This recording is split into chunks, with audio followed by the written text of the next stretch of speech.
Hello, welcome back to our joint multiplayer session with myself, Rojiru, as Tunis, and my co-host, NG Paradox, playing as Serbia. Where did we leave off, NG Paradox? Well, I just finished the war with Hungary, or should I say Poland did, and so now I'm basically have to look what else to do now. I need to try and expand, but I have the Ottomans. I have Hungary above me, now allied with France. Venice, is next to me, but I'll be warned by the Ottomans, so I can't declare war on Venice. I'm basically in a bit of a pickle. How about you? Well, I have some pretty big vassals right below me. Pretty much everybody that's not Limson or the Mamluks that is directly bordering me is a vassal, or will become a vassal. Just about to take out Mazab here. Not sure if I'm going to vassalize them or just eat them up. I think eating them is the best course of action. Am I going robotic-y after that? I know Nah, the your voice is perfectly fine. good stuff. Yeah, actually, have you looked into Naples? I think you can actually fabricate on Berry. Let's have a look. You have no diplomats. Okay, I have no diplomats right now. 1 second. Speaking of that, I do have diplomats. Can I annex you, Fizan? 1 year from now. All right. And Jared, I just got, didn't I? Yeah, just got Jared. Gert, I've had longer. 2 years from now. Should be able to expand there pretty easily. I'm big. Expanding. Now you've gone robotic-y. Darn. And now it's normal. Yeah, now I'm going to have to wait even longer. But I guess not being so big is going to help me westernize. I think the lower your income is, the faster you westernize. I think that's the way it works. Oh yeah, you're right. I can fabricate on Naples. Yeah, that might be a good idea. They are allied with England, so that might be an issue with the naval AI being better in the recent patch. They'll definitely send some men down here. Yeah. But England is still actually in France. They have one place left in France. They're facing a lot of heretics who seem to be taken over. Yeah, England's not in a good place. They have noble rebels too, so I'm guessing they're going through the War of the Roses event. Possibly, yeah. I might as well just make a claim just in case I could use it later. It'll be hard for you to get over there without any navy. I'm building Might have to one get right a now. bunch of military access through Austria, Switzerland, Milan. Well, I'd have to go through Hungary, and Hungary absolutely hate me. Oh, you But would? Yeah. I do have my allies though as well, so I do have Austria who could help. I was telling you, man, you should have just declared a separate war on Hungary. You've been able to take Liga then, at the very least. Possibly, yeah. I'm not too bothered about it right now. What I'm going to do for my plan is I'm going to make some claims on Hungary and wait for one of my allies, Austria or Poland, because Austria and Poland are likely to declare war on Hungary in the future. When they do declare war, I will take those places I have claims, and the AI I find, at least in the new patch, Art of War, they always seem to give you your claims. If you've taken those places, they usually seem to give it to you in a peace deal. I found the opposite. Oh, really? With Art of War. If you're just allied with them, I hardly ever get the AI giving me any provinces, even if I have a claim on them. Hardly ever. It's really Really? annoying. I find it all the time. Huh. Maybe they just don't like you. Maybe you're They mean to probably don't. I usually play pretty angry nations, real aggressive nations. Not a surprise. But hey, to Gort, they're actually converting this Ibadi province for me. That's awesome. Good job, Tagort. Okay. Yeah, so I won't have to deal with that religious disunity once I annex them. They're already converting it for me. I don't have to go through the trouble. You're in a pretty good position. You got basically the two allies you'd want, who could threaten you, and then you have all those vassals. Yeah, I'm pretty cut off from any Western aggression. I'm not playing Morocco. They usually take the brunt of the Iberian aggression. Castile gets a lot of events to take things like Iran, Melilla. Portugal gets events to take Ceuta, Tangiers, and Garb. Yeah. Yeah, that's probably the only thing you need to worry about is just those Iberian countries coming down. Once I get big enough, I don't think I'm going to be too worried about them. Yes. I'm in the Muslim tech group. I'm not going to be too far behind in tech. I'm going to lag behind in Diplo tech so I can westernize. But other than that, I'm just going to keep up on military. I can't give Mazab to Gort in the peace deal because that's their capital. So yeah, I think I just have to do full annex and sell this province to Gort. Actually, I've noticed Poland has taken care of their rebel problem. Looks like they'll be okay. Yeah, I'm not too surprised about that. Lithuania is a pretty good attack dog. They babysit Poland pretty well. Yeah, the fact they inherit Lithuania is so ridiculous at the beginning. The personal union just makes them so powerful. Well, And once all their Muscovy starts forming, they're going to start taking big chunks out of Lithuania. It happens all the time. Actually, Muscovy's already starting. They've basically eaten most of Novgorod already. I can't see Muscovy at all. It's all in fog of war for me. Yeah, they're getting pretty Yeah, big.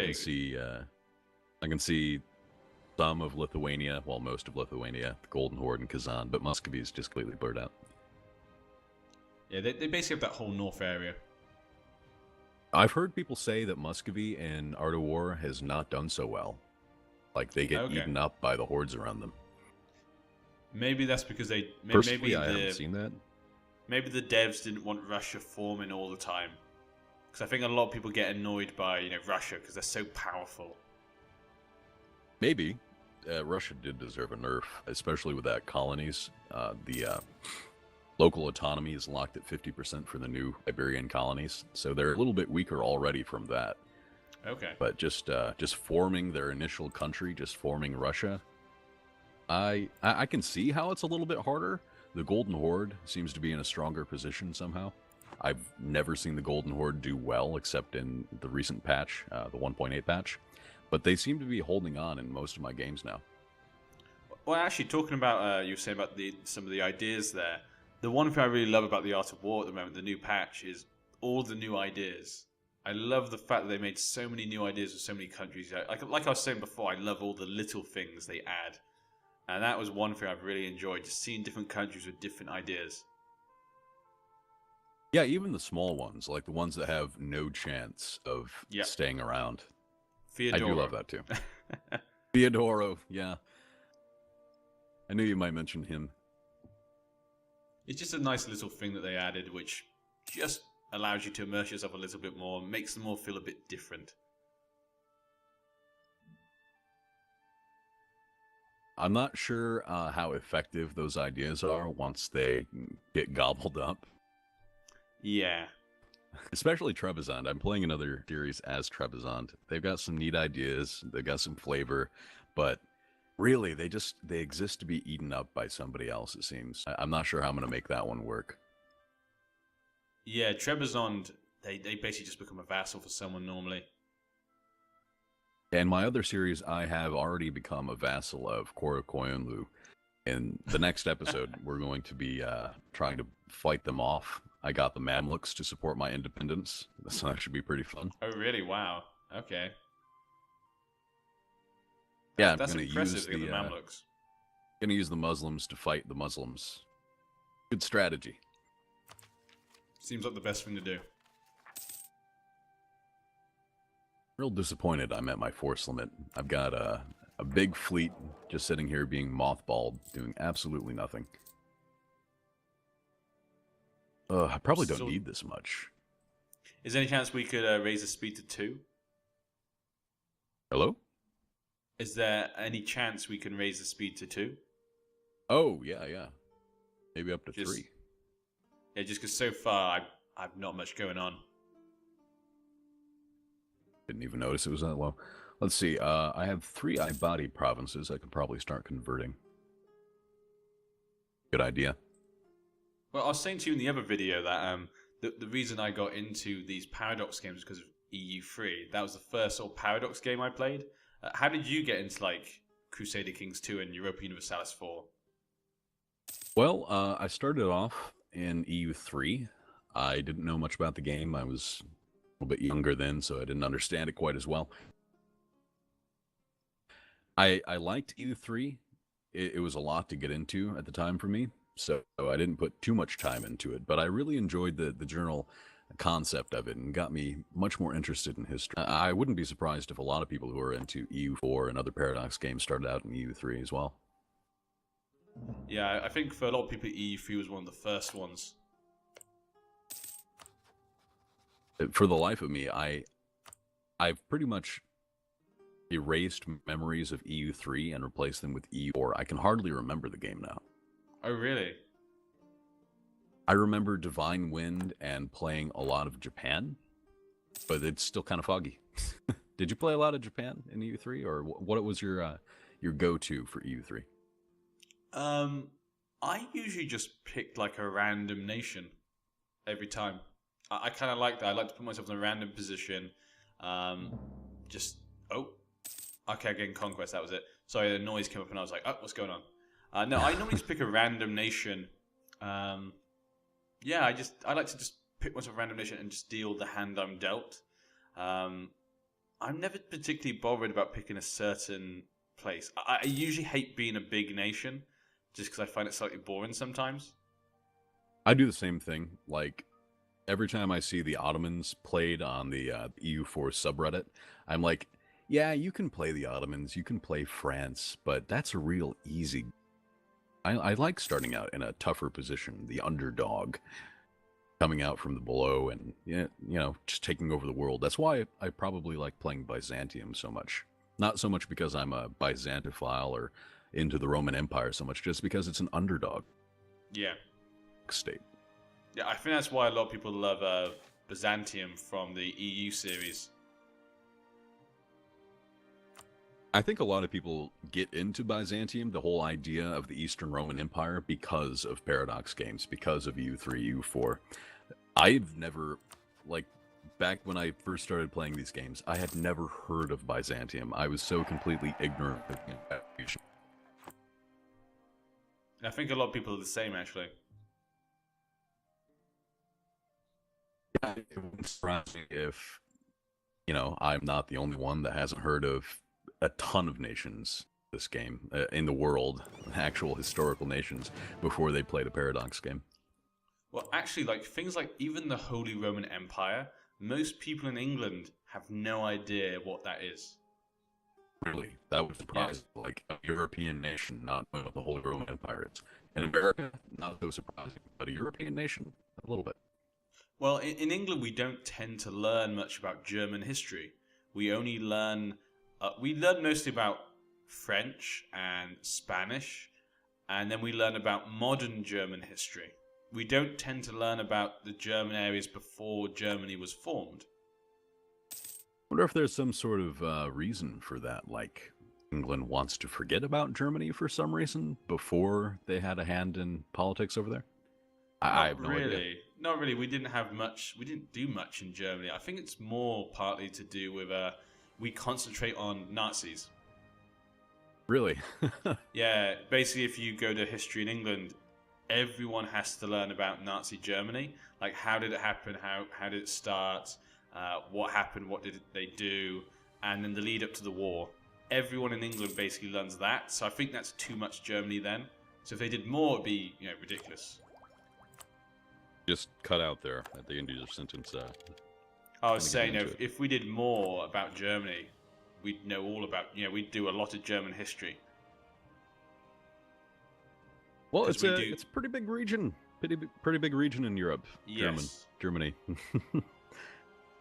Well, this is the thing also. British people don't tend to know the different cultures in Germany, such as, Bohemians, Bavarians, the Saxons, the Brandenburg, and the Hesse. They don't kind of know these areas. It's kind of weird for most people in England. That is pretty weird. I wouldn't think it's the same way in mainland Europe. Like, say, Yes. if you're French, you probably know everything about Germany. I mean, you're directly bordering them. I guess I'm Yes. not so surprised that England kind of focuses on their own history and more modern history for Germany, things that they were involved in personally. They want their children to know about that. Makes sense to me. Yeah. So most people in England kind of know about like Germany. They know about Germany, but before Germany, they don't tend to actually know much about it. Um, which I sometimes find kind of weird because I do, and I actually think like the Holy Roman Empire and stuff in the different states is kind of interesting. It's very interesting, and like I was saying before I got into EU4, I didn't know about the Holy Roman Empire. I'll just admit that straight up. Yeah, like I said, I don't think most people do outside of maybe like you say France, Germany, Austria, Poland, that sort of areas. Because there's a lot of history for every part of the world, and you can't learn all of it, I guess. Which is a shame. Well, that's what Paradox games really help with. I have no complaints about that. And allows you to change history. You can destroy the HRE. You can. I actually haven't done that in a game of EU4. I've played like 1,000 hours. I've never destroyed the HRE.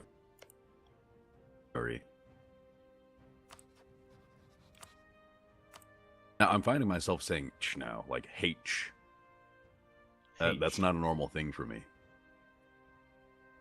And that's a very British way of pronouncing the letter.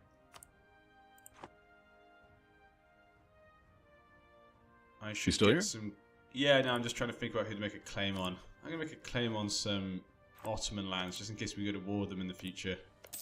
I always like to have options with my my claims, like I say, because if my ally goes to war with them, they normally give it to me. I find. That's real ambitious of you. Fabricating a claim on the Ottomans right now. I'm making a claim on where Albania used to be. Elbasan, correct? Yeah. Yep. I don't even know why you'd want to claim that. It's one base tax. That's such...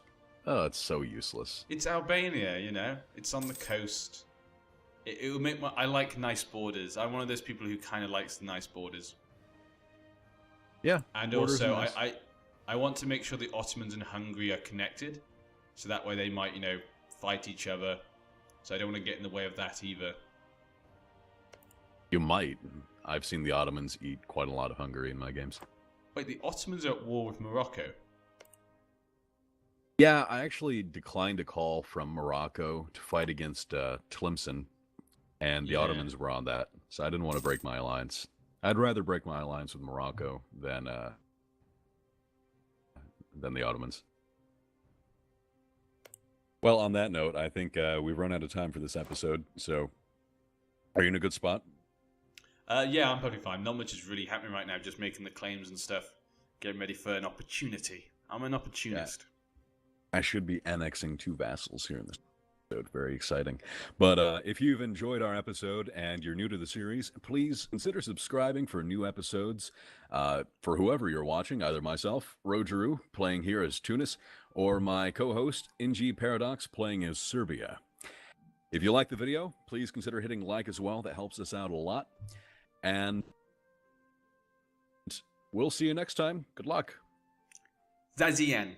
That is Chinese for goodbye. Bye.